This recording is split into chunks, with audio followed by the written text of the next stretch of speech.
All right. Welcome to another narration of mine. I took part in a human experiment for money, and now I am locked up in a mental hospital. Look, I'm going to be real with you guys. I was desperate. Not, I can't afford a new iPhone desperate, but I haven't eaten a solid meal in 3 days, and my landlord is threatening to throw my stuff on the sidewalk. Desperate. When you're at that point, your brain stops functioning normally. You stop looking for red flags and start looking for exits. I found the ad on a sketchy message board, one of those sites that looks like it hasn't been updated since 2004. It was simple: $10,000 for a 48-hour clinical observation. No history of serious illness required. Confidentiality is mandatory. 10 grand. That wasn't just rent money. That was start a new life money. I emailed the address, and within 10 minutes, my phone rang. The voice on the other end was too smooth, you know? Like a guy selling you a car he knows is going to break down in a week. He told me to meet him at a warehouse district on the edge of the city at midnight. Red flag? Yeah. Did I go anyway? Absolutely. When I got there, it wasn't a lab. It was a sterile, white van parked behind a dumpster. A guy in a cheap suit handed me a stack of papers. He didn't ask for my ID. He didn't ask about my allergies. He just pointed to the "Sign Here" line. He told me they were testing a new metabolic stabilizer that would help people survive in high-stress environments without sleep. You're just going to feel a little bit foggy, he said, smiling. I can still see that smile. It didn't reach his eyes. He led me into the back of the van, which was surprisingly high-tech. There was a leather chair and a lot of monitors. He told me to sit, strapped my arms down for my safety during the initial rush, and held up a syringe filled with a thick, milky yellow liquid. This is the part that bites, he whispered. He didn't inject it into my arm. He injected it directly into the base of my skull. The pain wasn't sharp. It was heavy. It felt like someone was pouring hot lead into my brain. I tried to scream, but my jaw locked tight. My vision didn't go black. It went white. A blinding, searing white that felt like it was burning my retinas from the inside out. The last thing I remember hearing was the man's voice, but it sounded like he was miles away. He wasn't talking to me anymore. He was talking into a radio. Subject 42 is responding. Increase the dosage. We need to see how much the psyche can fracture before it resets. I felt a cold sensation spreading from my neck down to my toes, and then nothing. Total sensory deprivation.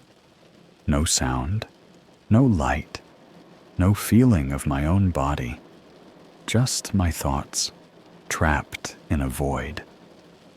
I don't know how long I was in that darkness. It could have been minutes. It could have been years. But then I felt a jolt, like a defibrillator hitting my chest. I opened my eyes, and I wasn't in a van. I wasn't in a lab. I was in a room with padded white walls. The air smelled like industrial bleach and something else, something sweet and rotting, like old meat hidden behind a radiator. I tried to move, but I was in a straitjacket, the thick canvas scratching against my skin. There was a small, reinforced glass window in the heavy steel door. I dragged myself across the floor, my muscles screaming in protest, and looked out.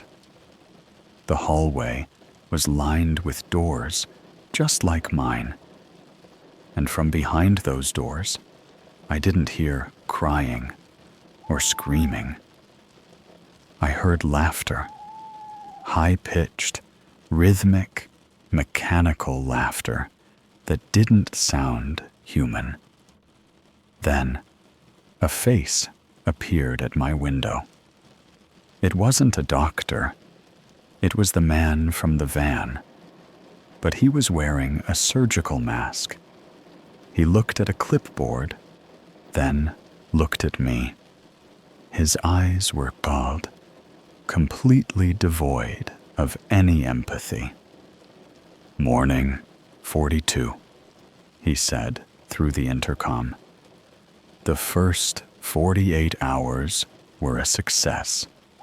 Now, let's see what happens when we remove the memories of who you used to be." I opened my mouth to tell him my name, to tell him I wanted to leave, but nothing came out. I realized then, with a sinking horror that turned my blood to ice, that I couldn't remember my own name.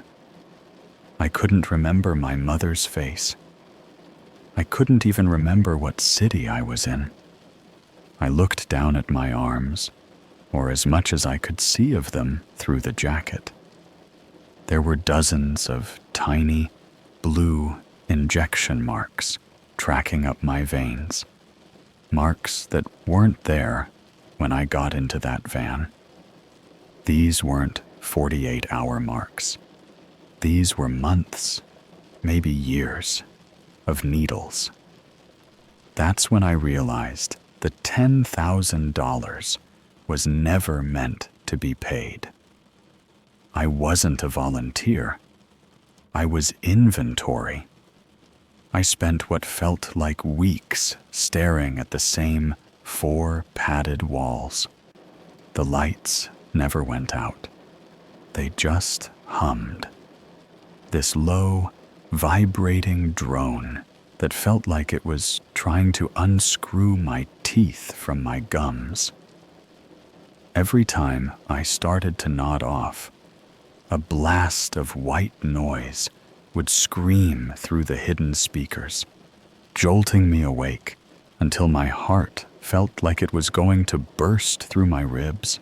I finally figured out how to use my forehead to nudge the little metal flap on the door. It was just a tiny slit, maybe 2 inches wide, but it was my only window into the nightmare outside. I watched a guy in a stained lab coat, no mask, just a bored expression, pushing a cart down the hall. On the cart were these plastic tubs filled with a gray, gelatinous sludge that smelled like a butcher shop's dumpster in mid-July. He stopped at the door across from mine, room 43. When he opened that door, I saw a guy slumped on the floor. He wasn't wearing a jacket like me. He was naked, and his skin was this translucent, bruised purple. But the worst part? His hands. They'd done something to them. His fingers had been sliced open and sewn together into these thick, fleshy mittens. There were no fingernails, just raw, pink scar tissue. He was rocking back and forth, making this wet, clicking sound with his tongue. The doctor didn't say a word. He just took a handful of that gray sludge and smeared it onto the guy's face. The guy started eating it off his own skin, frantically, like a starving animal. While he was distracted, the doctor took a pair of heavy-duty pliers, reached down, and snapped one of the guy's toes off. Just snap, like a dry twig.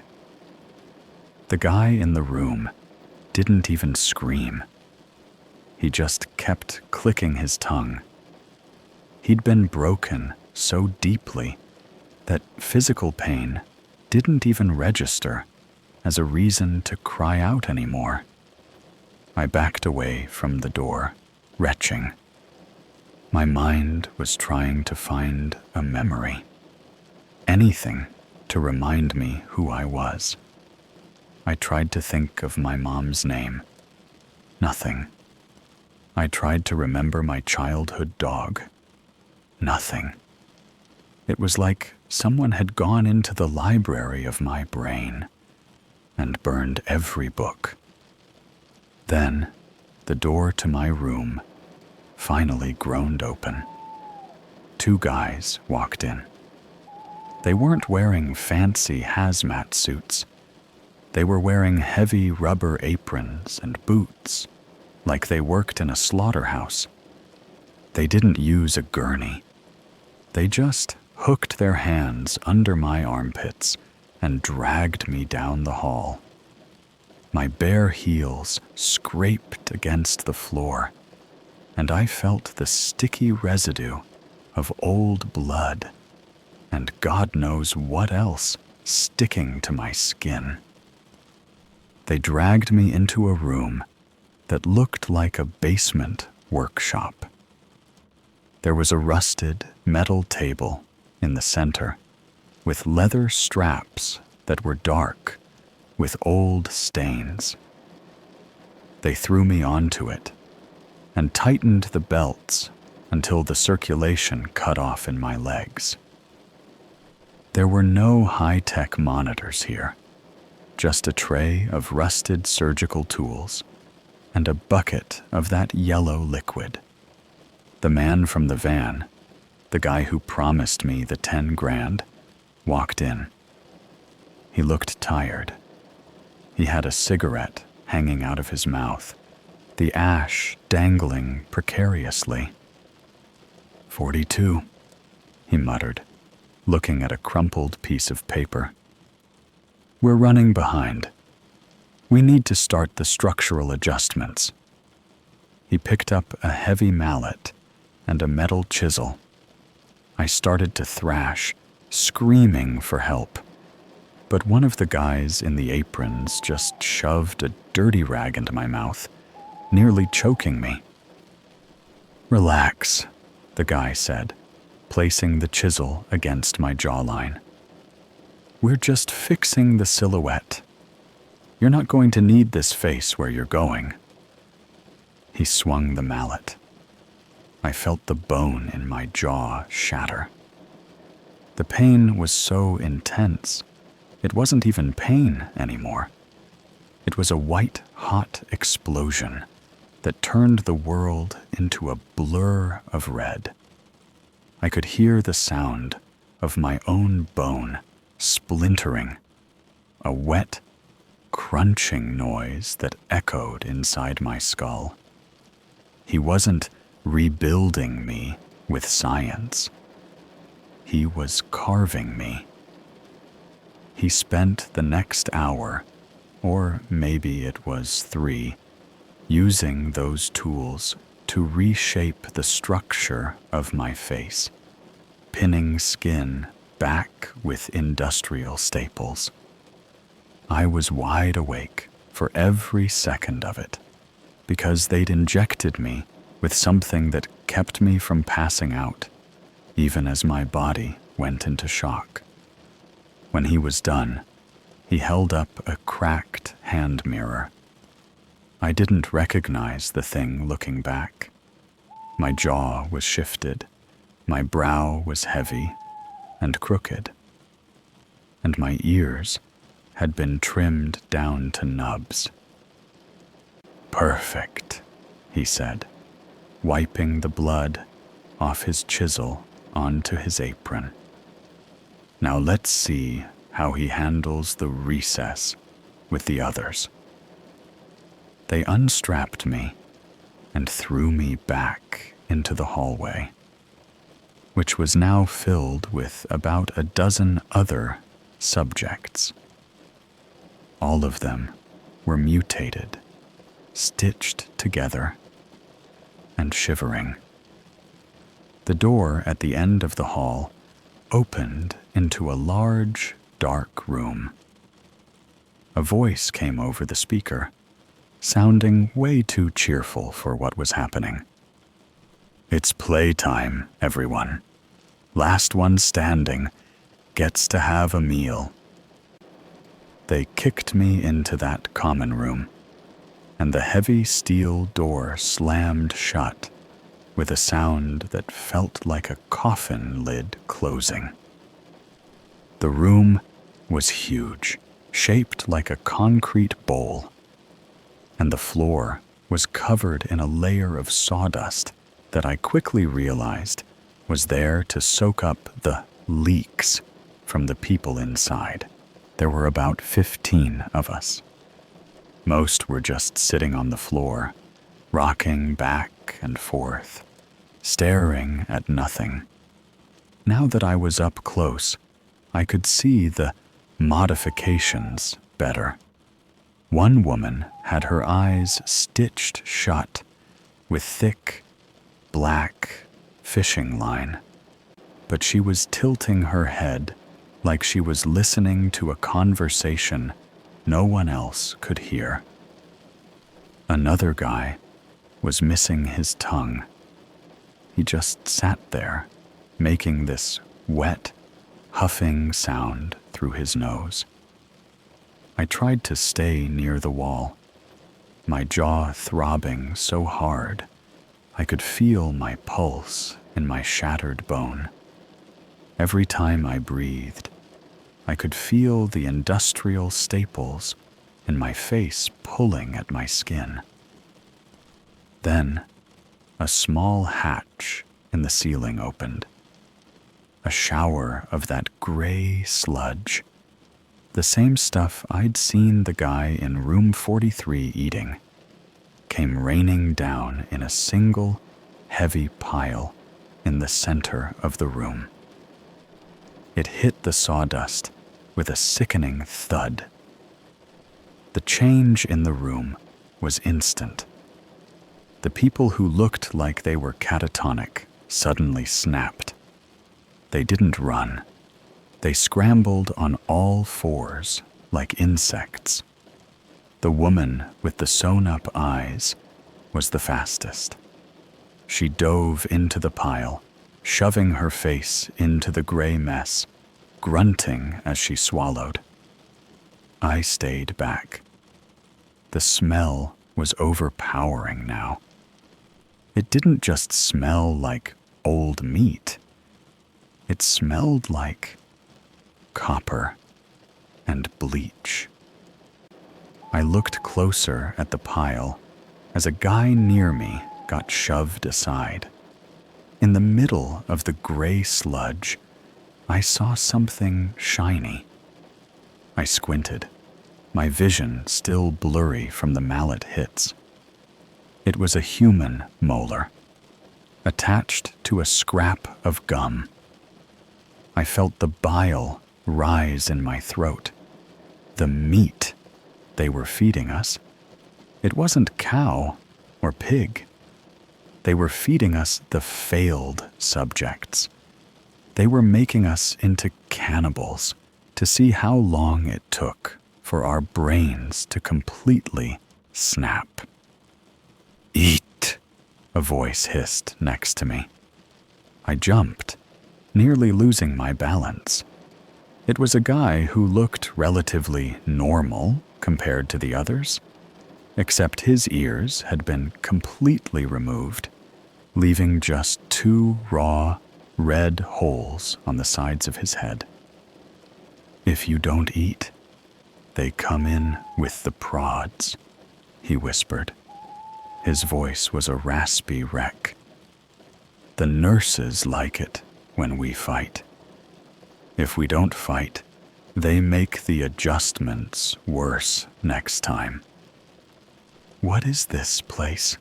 I managed to choke out, the word "supum" whistling through the gaps in my broken jaw. "A farm," he said, his eyes darting to the ceiling cameras. "They aren't trying to cure anything. They're trying to see how much a human being can be changed before they stop being a person and start being a product. They sell the results to people who want different kinds of workers." Suddenly, the lights went out. Total, suffocating darkness. The room went silent for maybe 3 seconds, and then the screaming started. It wasn't the sound of people fighting over food. It was the sound of a hunt.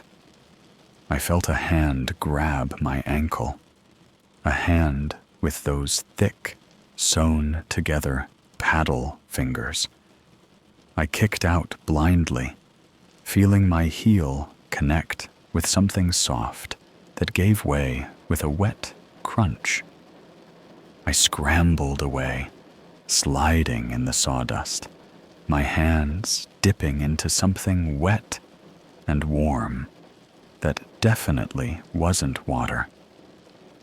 In the dark, you hear everything. I heard the sound of someone being dragged across the floor. I heard the snip of surgical scissors. I heard someone, it sounded like a young girl, sobbing. I remember my cat.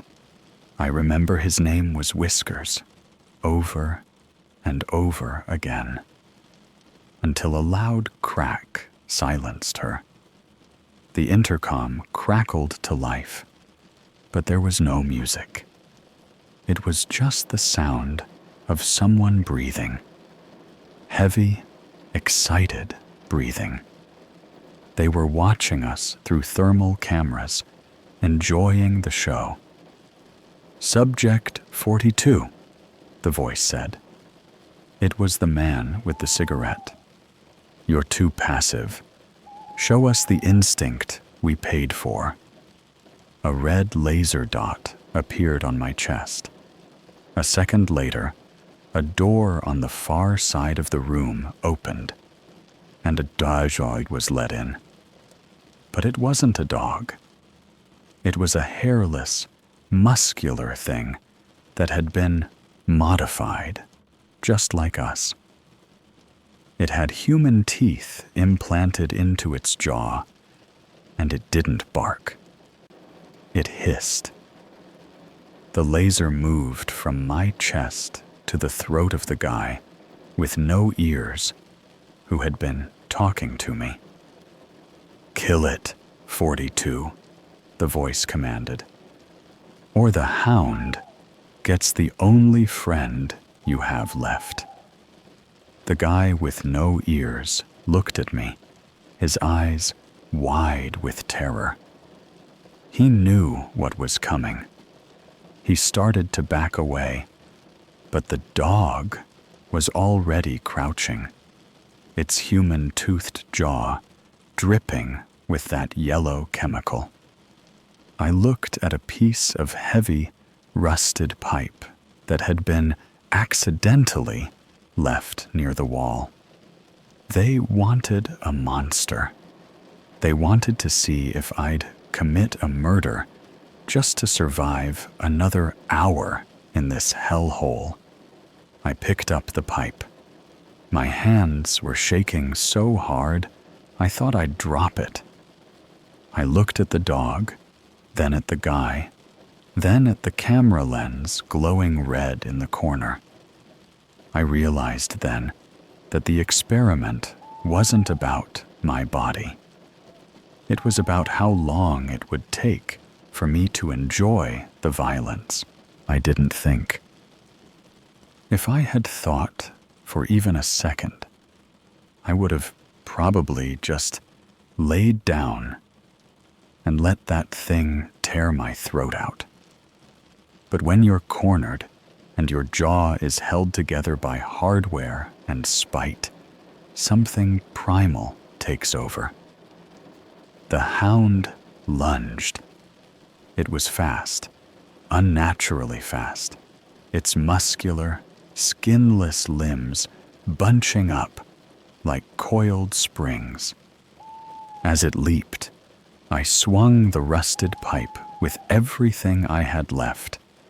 The metal connected with the side of its head with a sound like a baseball bat hitting a wet sack of flour. The creature didn't yelp. It made a gurgling, whistling noise as it skidded across the sawdust. I didn't stop. I couldn't. I jumped on top of it and started raining blows down on that distorted, human-toothed face. I felt the hot, oily blood spray across my chest, soaking into the canvas of my ruined clothes. I kept swinging until the pipe bent, and the thing underneath me stopped twitching. I stood up, gasping for air, the copper smell of the blood filling my lungs. I looked over at the guy, with no ears. He was cowering against the wall, staring at me like I was the monster now. And maybe I was.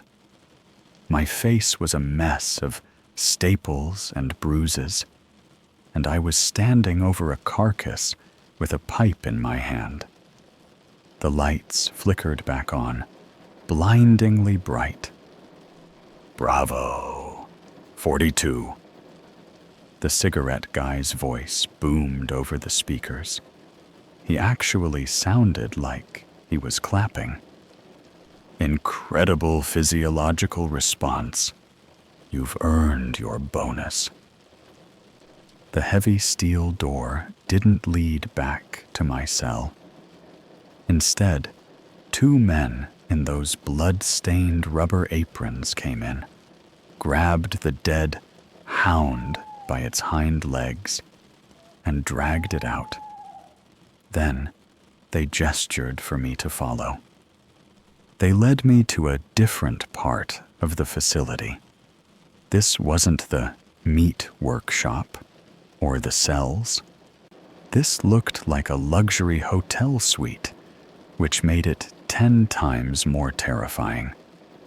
There was a plush bed, a television, and a table set with actual food: steak, potatoes, and a glass of red wine. "You have 1 hour," one of the men said, his voice muffled by his mask. "Enjoy your reward." I sat down at the table, my hands still covered in the hound's blood. I was starving, but the sight of the steak made me want to vomit. I kept thinking about the molar I'd seen in the gray sludge. I cut into the meat, my hands trembling. It looked like normal beef, I took a bite, chewing carefully, with the side of my mouth that wasn't shattered. It tasted sweet, too sweet. I looked at the television. It wasn't showing news or movies. It was a live feed of the playroom I had just left. I watched as the guy with no ears, the one I'd just saved, was swarmed by the others. Without the hound to distract them, they had turned on him. I watched in frozen horror as the woman with the sewn-up eyes used her sharpened fingernails to start peeling the skin from his legs while he was still screaming. I tried to look away, but then the TV changed channels. It showed a video of me. But it wasn't me in the hospital. It was me before. I was sitting in a park, laughing with a woman I didn't recognize. We were eating ice cream. I looked so happy, so normal. Do you remember her, 42? The voice came through a speaker in the ceiling of the suite. That's Sarah. You were going to propose to her the night you signed the contract. She's been looking for you for months. She even called the number on the ad. My heart stopped. The memory hit me like a physical blow. Sarah's laugh, the way she smelled like vanilla, the ring I had hidden in my sock drawer. It all came rushing back, and the pain of remembering was worse than the mallet to the jaw. Since you performed so well, the voice continued, we decided to bring her in. She's in the room next door. We told her you were a patient here and that you needed a familiar face to help with your recovery. I jumped up and ran to the wall, pounding on it with my fists. Sarah! Sarah, get out of here! I screamed, but my voice was just a series of wet, distorted grunts. There was a small, hidden camera in the corner of my hotel room. I saw the red light blink. She can't hear you, 42, but you can see her. The TV screen split.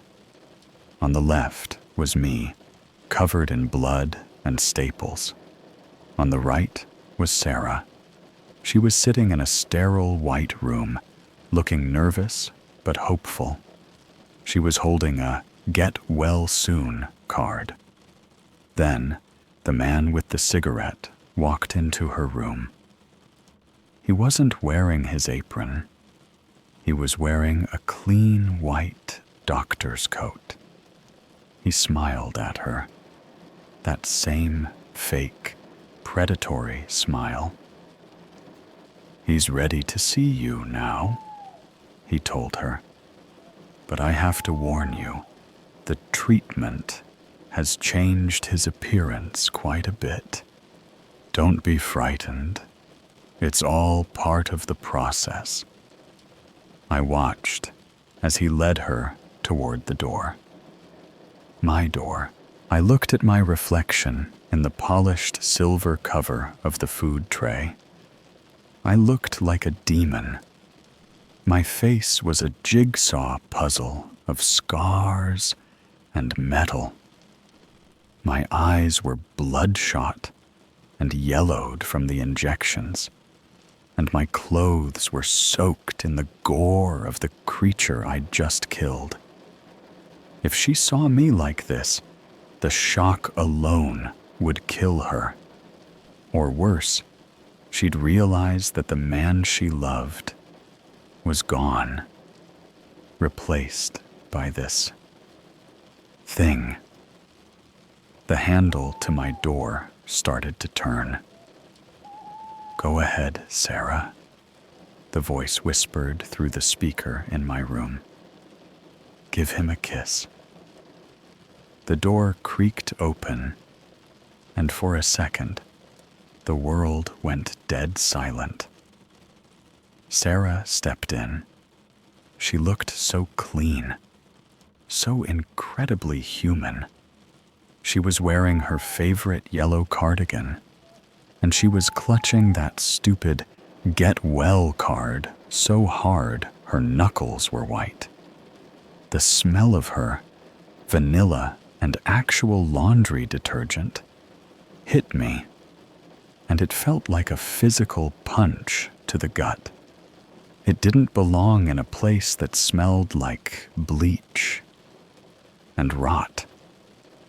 She looked at me, and I saw the exact moment her heart broke.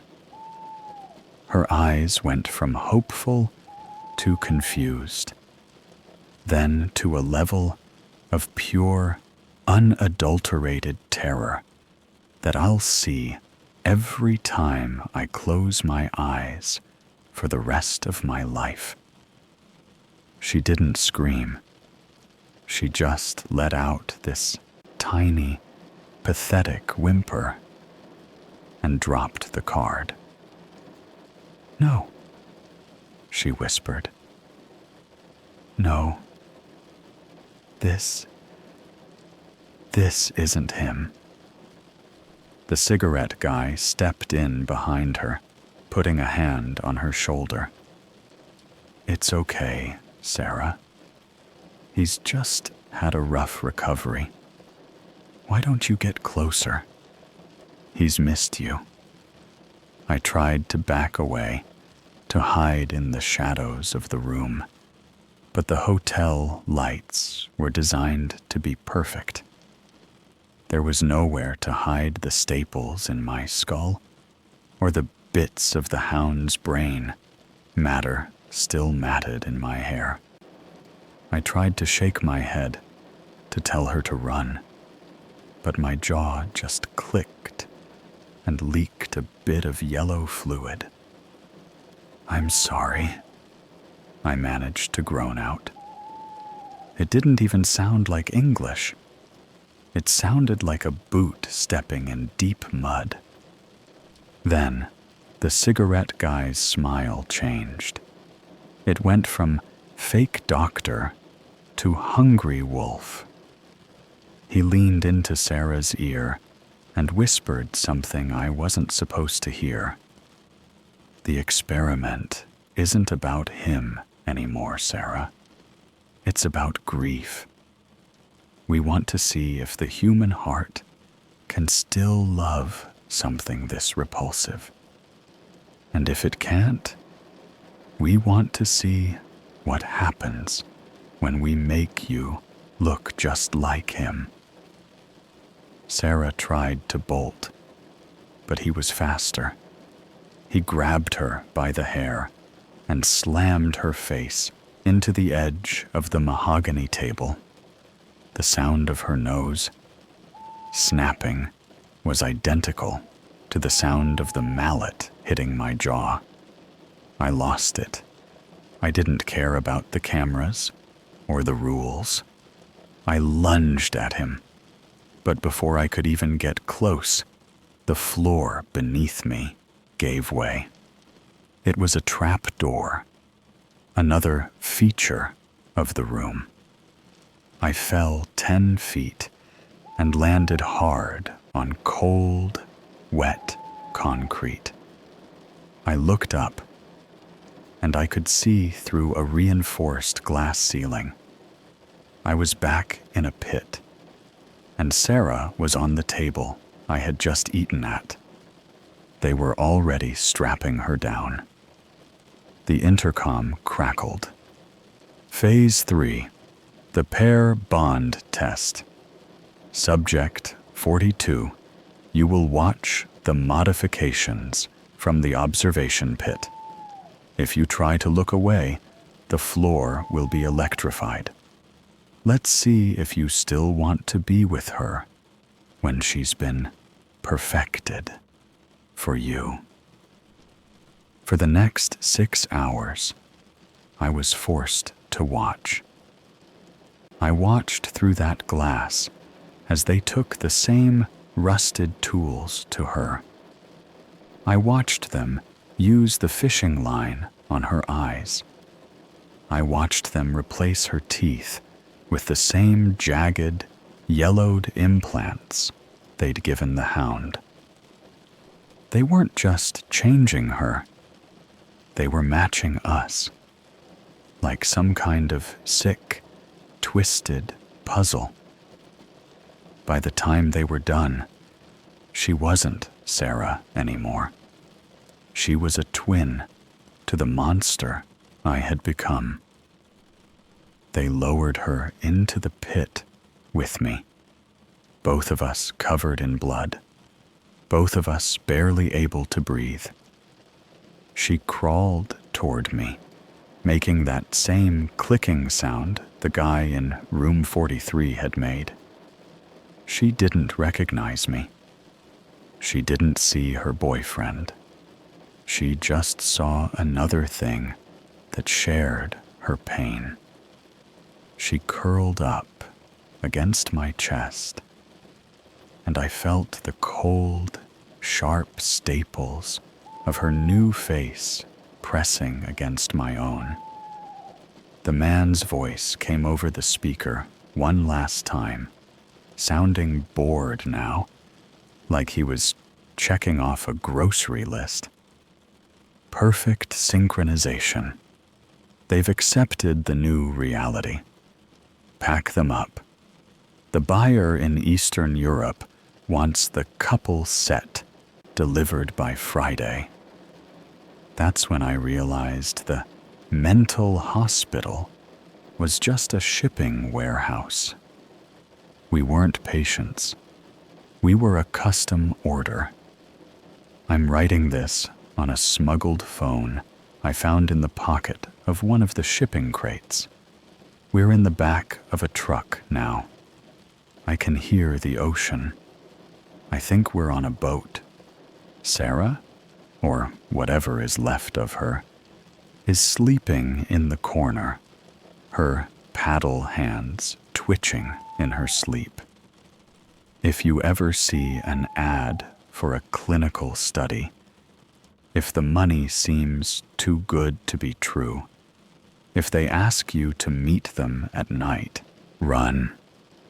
Don't look back. Just run until your lungs burn.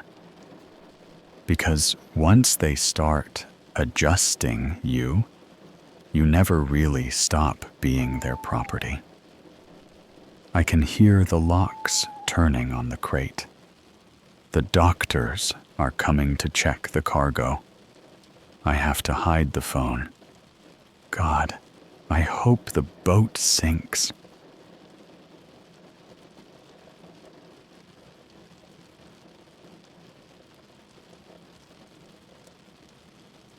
I found my friend on a criminal deep web forum. So, I'm sitting here at 3 a.m., hands shaking so hard I can barely type this out. I've been best friends with a guy named Marcus for over 6 years. We met at a local gym, hit it off over a shared love for retro gaming, and since then, he's been like a brother to me. He was the guy who helped me move apartments, the guy who sat with me when my dog passed away. Just a normal, chill, slightly quiet dude. Or so I thought. Last night, I was doing some digital urban exploring. I'm a cybersecurity student, and sometimes I browse onion sites just to see the architecture of how these underground marketplaces are built. I ended up on this one forum. It wasn't a store. It was more like a digital scrapbook for people who specialize in high-end home invasions and wet work. I was scrolling through a thread about undetectable entry methods when I saw a thumbnail of a grainy, high-angle security feed. It was a photo from 2014. The guy in the photo was wearing a heavy dark hoodie, but he was looking directly up at a camera he clearly didn't know was there. My heart didn't just drop, it stopped. The jawline, the specific way his left eyebrow had a small notch in it, the slight slouch in the shoulders. It was Marcus. But it wasn't the Marcus who grabs coffee with me. The expression on his face in that photo, it was blank. Not angry, not scared, just empty, like a doll. I told myself I was crazy. Everyone has a doppelganger, right? But I couldn't let it go. I used a specialized scrap tool to pull the metadata from that image. The file name was a string of numbers that looked like a case file. I started digging. I didn't go to Google. I went to the deep archive public records of the county he lived in before he moved to my city. I had to pay a $50 expedited search fee to access unredacted court transcripts from a decade ago. That's when I found the name, Marcus Vane. The charges weren't just for robbery. I started reading the police report from a closed trial in 2015. The details were so graphic, I actually had to get up and throw up in my bathroom. According to the records, Marcus wasn't just a criminal. He was a monster. The report described a home invasion where the perpetrator didn't take a single electronic or piece of jewelry. He had stayed in the house for 6 hours while the homeowners were tied up. The things he did to them: he used household items, a stapler, a meat thermometer. The report mentioned surgical precision and lack of emotional response. But here's the kicker. Marcus was caught. He went to trial. I saw the mugshots. It was him. He was sentenced to life without parole. So, how the hell is he sitting in my living room right now, drinking a beer and playing Call of Duty while I pretend to study in the other room? How is a man sentenced to life in a maximum security facility, currently my best friend? I just heard him laugh from the hallway. It's that same friendly, normal laugh I've heard for 6 years. But now, all I can see is that grainy photo of him looking at the camera with those dead, shark-like eyes. I think he knows I'm looking at something I shouldn't be. He just knocked on my door. "Hey man," he said through the wood. "You've been in there a while. You okay?"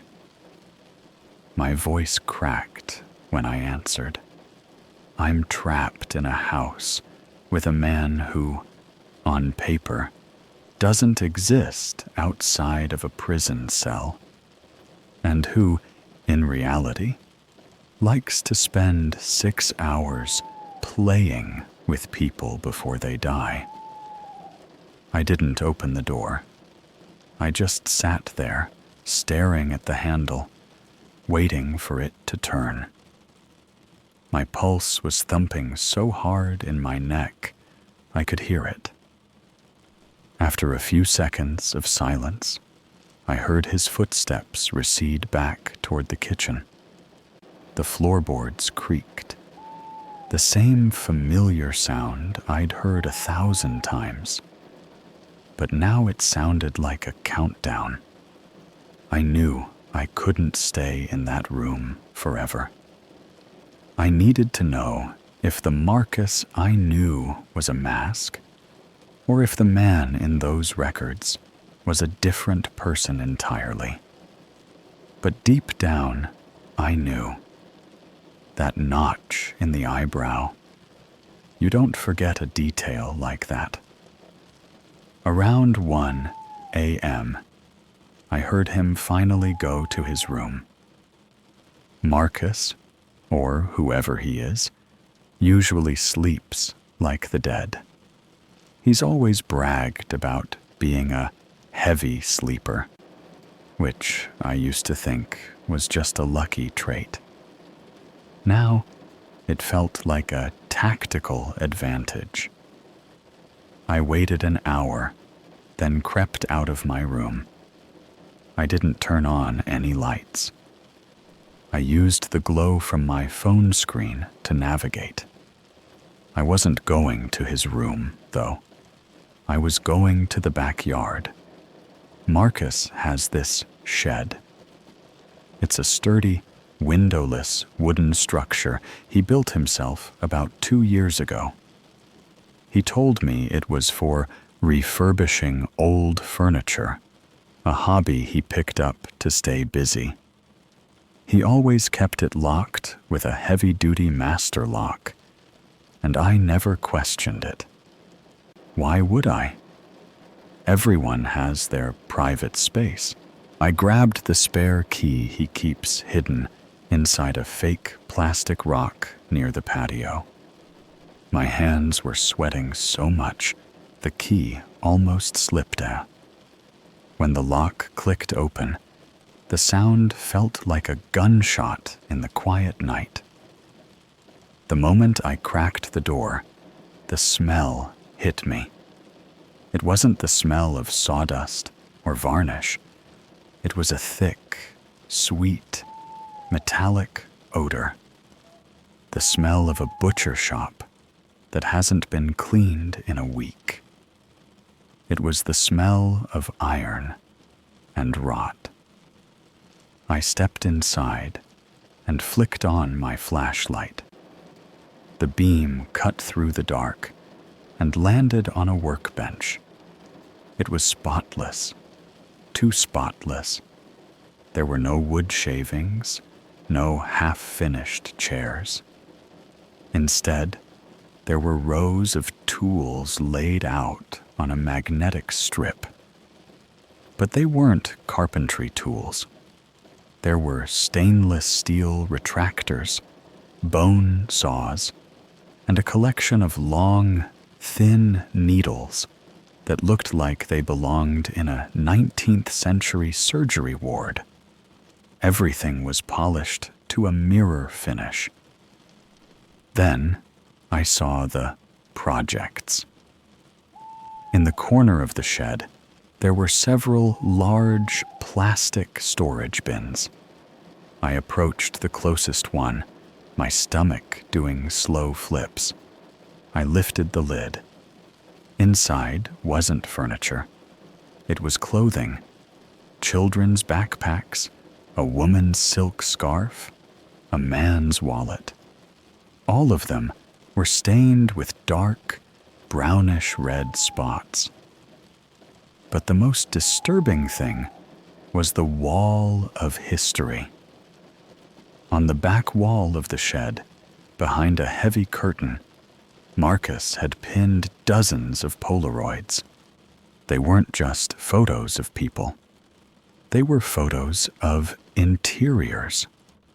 He had photos of the inside of almost every house on our street. Photos taken from high angles, Photos of people sleeping in their beds, completely unaware that someone was standing in their doorway. And then I found the photo of me. It was taken from inside my own bedroom 3 nights ago. I was fast asleep, my back turned to the door. In the corner of the frame, you could see the edge of a hand holding the camera. A hand with a very distinct scar across the knuckles. The same scar Marcus got when he tripped at the gym last month. The realization hit me like a physical blow. He wasn't just a murderer from the past. He was active. He was practicing. And I was his primary study. Suddenly, the motion sensor light in the backyard flicked on, flooding the shed with a sliver of light through the door crack. I froze. Through the small gap in the door, I saw a shadow move across the grass. I told you the lock was sticky, didn't I? The voice came from right outside. It was calm. It was friendly. It was Marcus. I didn't move. I couldn't. My lungs felt like they had collapsed, and my heart was hammering against my ribs so hard I thought it would crack a bone.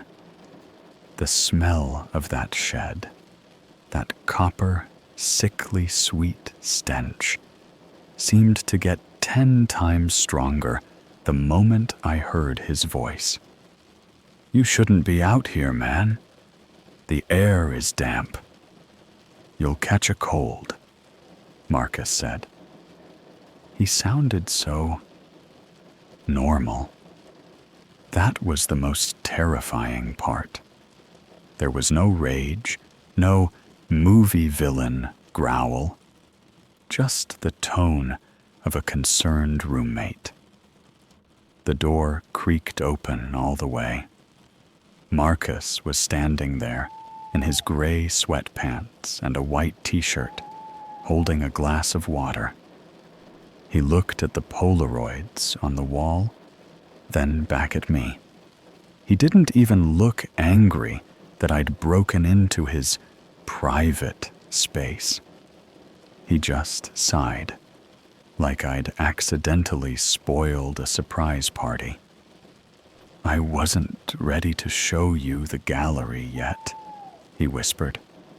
"Marcus, what is this?" I managed to choke out, my eyes darting toward the bone saws on the magnetic strip. "The records. I saw the trial. I saw the pictures of the victims. You were supposed to be in jail for life. How are you here?" He walked into the shed and sat down on a wooden stool, casually setting his glass of water next to a tray of surgical needles. He looked at me with a weird sort of pity. "The system is a machine, Brian. And machines have glitches," he said. He leaned forward, the dim light catching that notch in his eyebrow. "The Marcus Vane, who went to trial in 2015, died in a prison fire 3 years ago. At least, that's what the database says. DNA records can be swapped. Dental files can be lost in a clerical error. If the state thinks you're dead, they stop looking for you." "You killed someone to take your place," I said, the realization turning my blood to ice. "I found a guy who looked enough like me. A drifter. No one missed him," Marcus replied dismissively. But that's the boring part. The fun part is the new Marcus. See, when you're a ghost, you can do whatever you want. You can live in a nice suburb. You can make a best friend. You can watch people from their doorways while they dream about their little lives. He stood up and walked toward the wall of photos. He ran a finger over the picture of me sleeping. Do you know how hard it was to stay quiet in your room, Brian? Your floorboards are loose near the closet. I had to step over them every night for the last 2 weeks just to get a good angle of your face. You look so peaceful when you're vulnerable. It's the only time people are actually honest, when they're unconscious. He turned back to me, and for the first time, the mask slipped. His eyes went totally flat. No light, no warmth. Just 2 black pits. The records you found, they didn't tell you the best part of the trial. They didn't tell you why I did it. I don't care about money. I care about the sound a human being makes when they realize they aren't the top of the food chain anymore. I like the way the skin feels when it's separated from the muscle. Clean, like unzipping a jacket. He took a step toward me. I backed up, my heel hitting one of the plastic bins. The lid shifted, and I heard the unmistakable slosh of liquid inside. I've been very patient with you, Brian. I really did like our gaming sessions. But you started digging. You went looking for the old Marcus. And the problem with finding a ghost is that the ghost usually has to take you back to the graveyard with him. He reached behind the workbench and pulled out a heavy roll of silver duct tape and a small, leather-wrapped kit. I'm going to give you a choice, because we're friends, he said, his voice dropping to a low, rhythmic hum. You can walk back into the house, take those sleeping pills I put in your beer earlier. Yeah, I saw you didn't finish it, but I put enough in the first few sips. And we can do this quietly in your bed. Or we can start right here, right now, with the meat thermometer. And believe me, I've gotten much faster since 2015. I felt my knees buckle. The sleeping pills remark hit me. I did feel heavy. My vision was starting to blur at the edges. He hadn't just been waiting for me to find out. He had been prepping me all evening. Which is it, Brian? The bed? Or the shed? My head felt like it was filled with wet cement. The drug he'd slipped into my beer. It wasn't meant to knock me out instantly. It was meant to paralyze my coordination. I tried to lung for the bone saw on the bench, but my arm felt like it belonged to someone else. I just swiped at the air, knocking a jar of heavy amber liquid to the floor. It shattered, filling the room with the pungent, medicinal sting of formaldehyde. Marcus didn't even flinch. He just watched me struggle with a look of pure, clinical curiosity. You're fighting it. I respect that, he said, stepping closer. Most of them just cry. But you? You're trying to find a weapon. Too bad your nervous system is currently shutting down its communication with your hands. He grabbed me by the back of my neck. His grip was like a vice, inhumanly strong. He dragged me toward the back of the shed, past the Polaroids and the bins of trophies. I tried to scream, but my throat felt constricted, like someone was squeezing my windpipe from the inside. He kicked aside a heavy rug I hadn't noticed before. Underneath was a trap door, perfectly flush with the floorboards. He pulled it open, revealing a vertical ladder leading down into a pit of absolute darkness. I didn't build this shed for furniture, Brian. I built it for the acoustics, he whispered into my ear.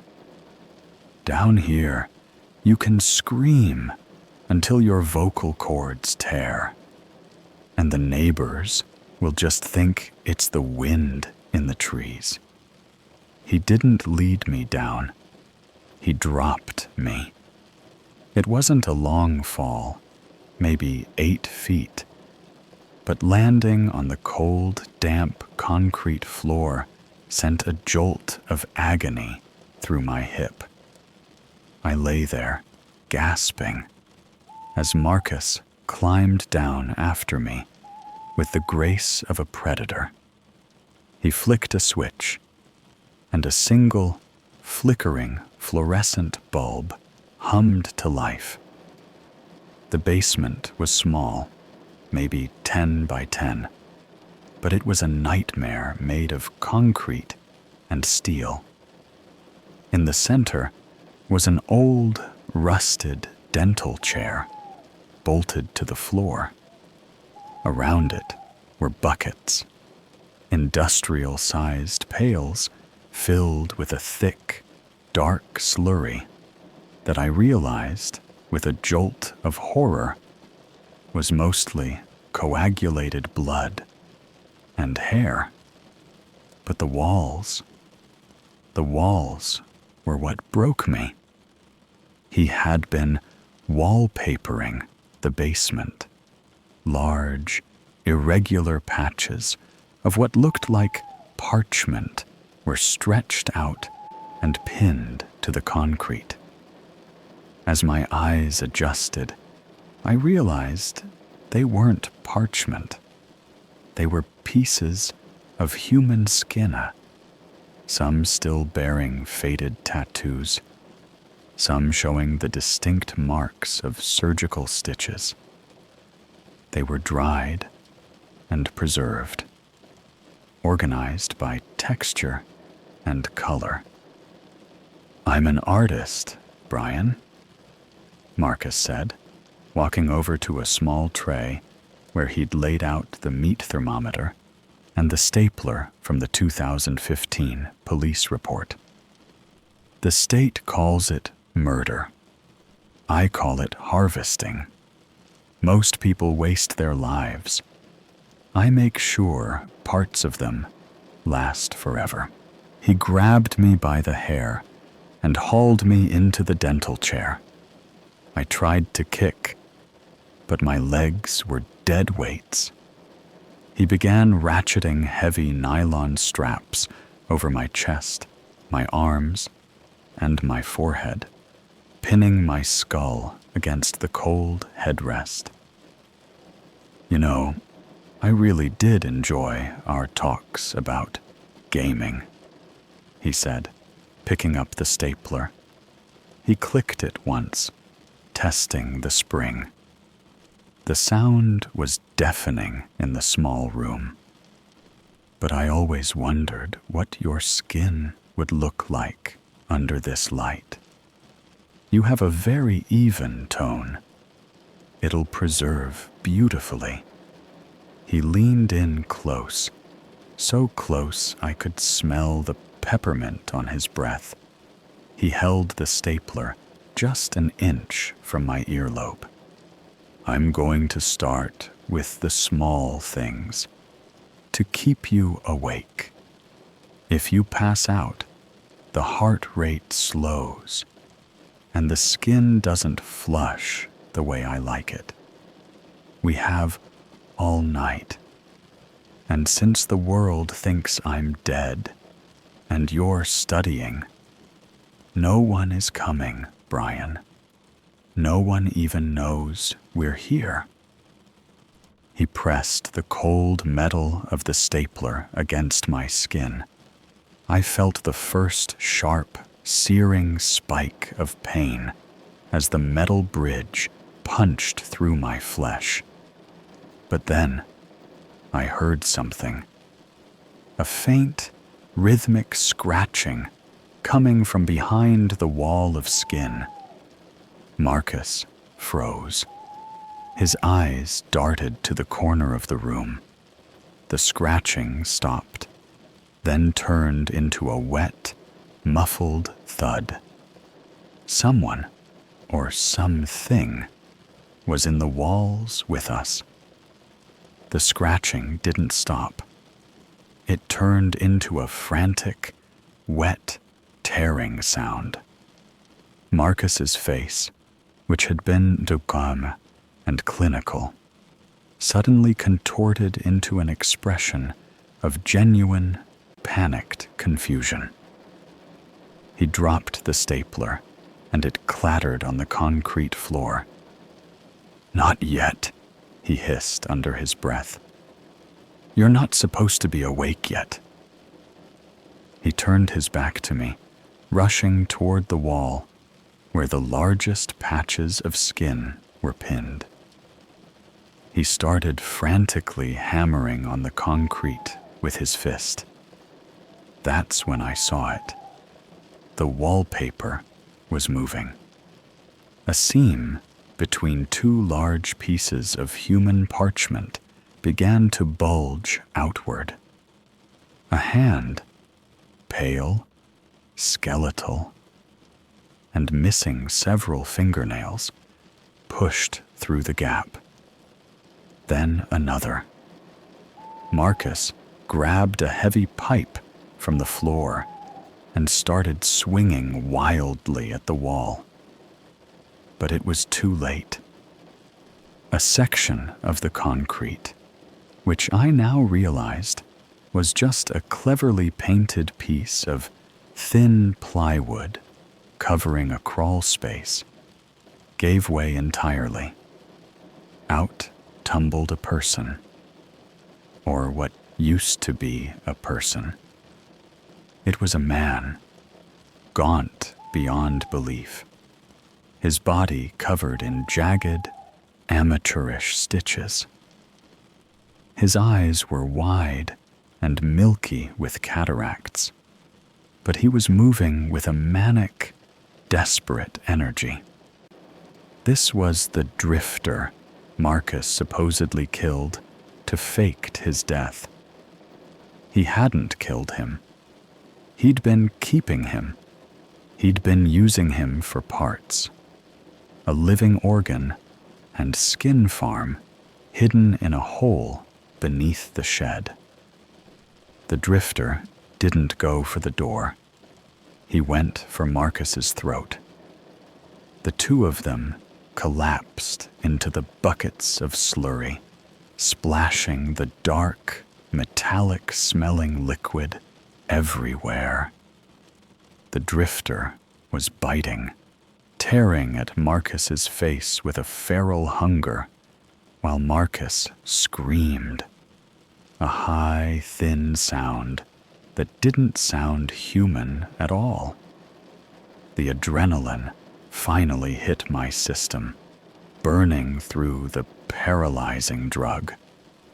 I fought the straps on the dental chair. My right arm gave way first, the nylon webbing slicing into my skin as I yanked it free.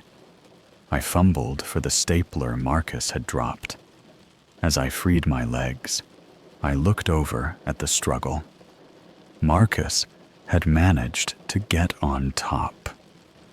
He was strangling the drifter, his thumbs buried deep in the man's throat. But Marcus was unrecognizable. The drifter had torn away a large flap of skin from Marcus's cheek, revealing the raw muscle and teeth beneath. I didn't think. I didn't try to be a hero.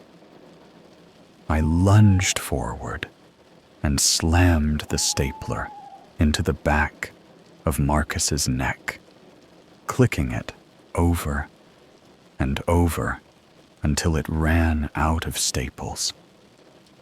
He let out a gurgling wheeze and slumped sideways. I didn't wait to see if they were dead. I scrambled up the ladder, my hands slipping on the rungs because they were coated in that thick, copper-smelling filth. I burst out of the shed and ran. I didn't go to the house. I ran straight into the woods behind our property, thorns tearing at my clothes until I hit the main road and flagged down a passing truck. The police raid took place 3 hours later. But here is the part that's going to keep me awake for the rest of my life. When the SWAT team entered the cellar, it was empty. No Marcus, no drifter.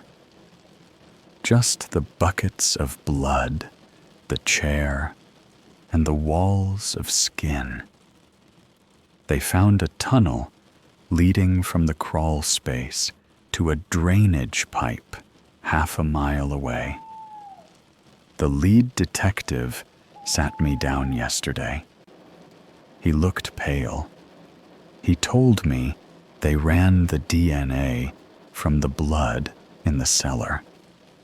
It matched Marcus' vein, but it also matched 3 unidentified cold cases from the last year.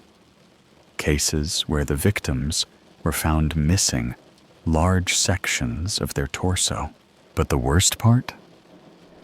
The detective handed me a small evidence bag. Inside was my phone, which I'd dropped in the shed. "We found this on the kitchen table inside your house," the detective said. "It looks like someone brought it back inside after you ran." I opened my photo gallery. There was a new photo, taken at 4:15 a.m. It was a picture of me sitting in the back of the police cruiser, taken from the dark tree line just 20 feet away. Underneath the photo, a caption had been typed into my notes app. "You have a very even tone, Brian. I'm still coming back for the rest of the set. I'm staying in a hotel now, under an assumed name. But every time I hear a floorboard creak, or every time I see a guy with a slight notch in his left eyebrow, I stop breathing. Because I know the truth now. The system didn't just have a glitch. The system is broken. And Marcus is still out there, looking for the perfect piece to finish his wallpaper.